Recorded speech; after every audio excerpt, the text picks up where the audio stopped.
د مولانا امین الله بشاوري د یو کشر رور دی، د هغه نامه ده محمد غالبا د څه نامې ده، د مولانا غلام حضرت غلام حنفي شهید رحمت الله علیه د هغې اوس انباس شوی دور کې د سی پی سلسلې والا هلته قابلیت معلوم شوی، خو خپلو طالبانو ته کله ناکله ناستي او هغه خپلو طالبانو ته سوالات جوابات کوي.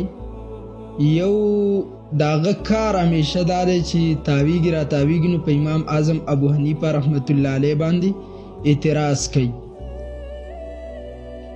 څه وخت وړاندې یو اعتراض کړی، چونکې دا د دوی هغه جوابات دي اعتراضات دي چې کوم شیعهګانو راغستي او په حضرت مولانا شاه ولی الله محدث دهلوي رحمت الله علیه، شاه عبدالعزیز رحمت الله علیه زموږ په دې اکابرینو علماو باندې دا اعتراضات د مخکې نه دیو کړي. نو دې کې څه نوی اعتراض نشته، 600 ځل جواب ورکړی شو، خو بیا هم پې خلک دوکه کېږي او دا دي هغه واړه شیعهګان په دې وجه د هغې اعتراض رانقلی. اوس یې داسې اعتراض رانقل کړلی او دومره پې خوشحاله دي چې جی مولانا محمد د امین الله بشاوري رور داسې لوی کار کړل دی او غټ اعتراض یې کړل دی. په چا باندې جی؟ په امام اعظم ابو حنیفه رحمت الله علیه باندې. عوام هم ډېر زیات خوشحاله پې په داسې معمولي خبرو، چونکې وجه دا چې دوی احناف کتلي نه اورېدلي نه، نو په دغه بنیاد باندې اعتراض کوي چې کله یې واوري چې کله یې وګوري بیا به اعتراض نه کوي. اعتراض یې دا کړل دی چې امام ابو حنیفه رحمت الله علیه کله د مور په خېټه کې نو خلک په کومه فقه باندې په حنفي فقه باندې. دا اعتراض خو به هله وی اولنی دوکې اوس راوالی، دا اعتراض به هله وی چې کله موږ امام ابو حنیفه رحمت الله علیه دا ګڼلی چې ده دا دین جوړ کړل دی، دین امام ابو حنیفه نه دی ګڼلی. که موږ امام ابو حنیفه رحمت الله علیه شارح ګڼلی، شارح مطلب دا دی چې هغه شارع مطلب دا دی چې هغه شریعت قانون جوړی، او یو د شارح امام ابو حنیفه شارح دی، او شارع مخکې پیدا کیږي، شارح وروسته پیدا کیږي. رسول الله شارع دی هغه مخکې پیدا دی، امام ابو حنیفه شارح دی هغه وروسته پیدا دی، شرح کوونکی تشریح کوونکی. چې کله استاد ګومن صاحب دا کتاب ولیکو کتاب العقایدو، نو عباد الرحمن به وروسته د دې شرح کوي کنو. د دې مثال د شارع دی او زما مثال د شارح دی، د رسول الله مثال د شارع دی او د امام ابو حنیفه مثال د شارح دی. شارح همیشه وروسته پیدا کیږي.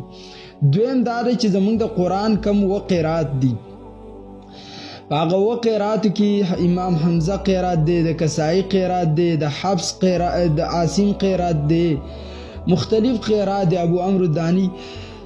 اوس د دې سړي نه تپوس وکړه موږ چې ټوله دنیا په نن دور کې د کم قاری په قرآن باندې قرات کوي، د هغې نوم دی حفص عن عاصم. حفص روایت کې عن عاصم د امام عاصم رحمت الله علیه نه، د عاصم هم د کوفې دی او د حفص هم د کوفې دی، او د حفص د امام اعظم ابو حنیفه کلاس پیلو دی. سوال د دیونه وکړه جی چې دا امام عاصم پیدا نه نو خلکو په کم قرات قرآن وایو؟ دا نه چې قرآن څنګه وایي سعودي عبدالرحمن سودیس قاری صاحب حفظه الله، دغه شانتي د مصر قاریانو، د ترکی قاریانو، د بنگلادیش قاریان، د پاکستان قاریان، د ایشیا تمامو ملکونو کې ملیشیا کې بلکې شوافی دا تمام د چا په قرات باندې نن دور کې قرات کوي؟ دا د قاری عاصم رحمت الله علیه کم چې امام حفص رحمت الله علیه روایت کړل دی. د دنه تپوس وکړه وی چې کله د عاصم نو پیدا نو خلکو په کم قرات قرآن وایو؟ چې ته وی کله ابو حنیفه نو پیدا خلک په کمه فقه. زما سوال دا دی چې کله عاصم نو پیدا نو خلکو په کم قرات قرآن وایو؟ نو داسې صرف دوکه ده، نور دنه په دې دا ډوسه اعتراض دی، نو دنه دا په کار نه دی. دینه د دې مثال داسې دی لکه یو سړی تپوس وکړي چې رسول الله علیه الصلاة والسلام ته نبوت نو میلاو شوی، نو هغه د چا په دین باندې و؟ د کم پیغمبر باندې ایمان لارو؟ نو دا اعتراض اوس مزه کوي، کفار یې ویل رستا دی سسویم، دا قانون شریعت. بل دا ده چې اهل حدیث حضرات دا مثال په تور باندې راوتل دي. نو د دې دور دی د نن 200 کال وړاندې په داسې وخت کې راوتي. 200 کالونو مخکې دا ټول خلک په سو مشرکانو، کافرو، زندقانو، سو تاسو به څه فتوا ورکوئ؟ ځکه اسلام خو 200 کال مخکې ماشاءالله شروع شو. مولانا نذیر الحق د وخت نه، مولانا داود غزنوی د وخت نه، ستاسو د وخت نه اسلام شروع شو. د دین مخکې اسلام و کنو؟ د دین مخکې څوک مسلمان و کنو؟ ها تحقیقی جواب بیا دغه مسلې دا دی چې امام ابو حنیفه رحمت الله علیه هغه فقه حنفی تدوین کړي نو نو خلق په کم یاد ساتي د نبی علیه الصلاۃ والسلام صحابه مختلفو زګینو ته تللی. باقی که عبداللہ بن مسعود کوفی تراغل صرف عبداللہ بن مسعود نه دی، د زرو صحابون زیات کوفی تراغل دی. آلته په کوفه کې هغه قانون او شریعت چلول. امام ابو حنیفه رحمت الله علیه به چې مسله راغستا نو د اهل کوفی تعامل به راغستا او کوفی ته څوک راغلی؟ صحابه راغلی. نو ثابت دا شو چې امام ابو حنیفه یو کار د ځان نه دی کړی بلکې د صحابه کرامو نه را نقل کړل.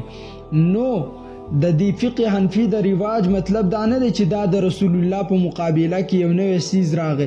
د دې مطلب دا دی چې نبی علیه الصلاۃ والسلام د قانون او د دین د هغې تشریح امام ابو حنیفه رحمت الله علیه وکړ او داسې تشریح وکړي چې اب 14 صدۍ کې ماډرن دور دی خو هغه شانتي خلک نشي کولی. وجه سره وجه پکې دا ده چې د امام ابو حنیفه رحمت الله علیه ناس شاګردان سلویخ هغه کسان دي چې په نن دور کې د یو مولا سره مکمل د هغوی په مکتبه کتابونه نشته.